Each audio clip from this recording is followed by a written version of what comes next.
আমরা এবার চলেছি ৬৪ যোগিনী মন্দির দেখতে। বেশ কিছু সিঁড়ি পথ অতিক্রম করে আমাদের পাহাড়ের শীর্ষদেশে সেই ৬৪ যোগিনী মন্দির দর্শন করতে হবে। খুব বেশি উচ্চতা নয়, তবুও বয়স্কদের পক্ষে এই মন্দিরে ওঠা সত্যিই কষ্টসাধ্য। তার জন্য রয়েছে বেশ কিছু সিঁড়ি। এই দেখুন, এই সিঁড়ি পথ বেয়ে ওই উপরে উঠে যেতে হবে। উপর থেকে আমি নিচের দিকটা একটু দেখাই। ওই যে দেখছেন দূরে নর্মদা নদী দেখা যাচ্ছে। মার্বেল রক থেকে ৩ কিমি দক্ষিণ পশ্চিমে আমরা এসেছি ৬৪ যোগিনী মন্দিরে। প্রায় ৬০০ মিটার উঁচু পাহাড়ের শীর্ষদেশে এই ৬৪ যোগিনী মন্দির অবস্থিত। পাহাড়ের শীর্ষদেশে এই ৬৪ যোগিনী মন্দির নির্মাণ করান কলচুরিরাজ নরসিংহদেবের মাতা মহারানী অলহনা দেবী ১১৫৫ খ্রিস্টাব্দে।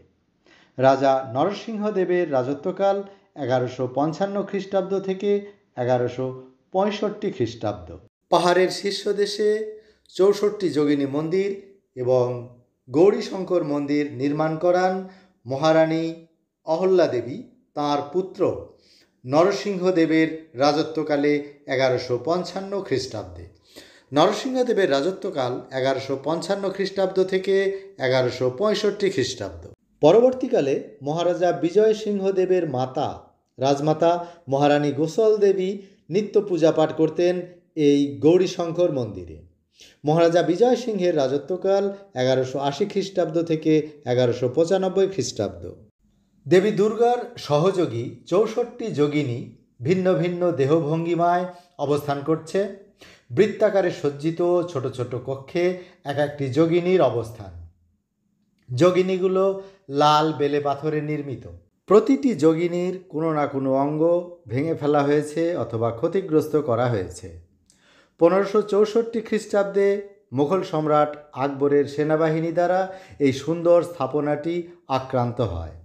অশিক্ষিত সৈনিকগণ মূর্তিগুলো ভেঙে দেয়। বৃত্তের মাঝে রয়েছে অদ্ভুত অথচ অতীব সুন্দর গঠনশৈলীর গৌরীশঙ্কর মন্দির।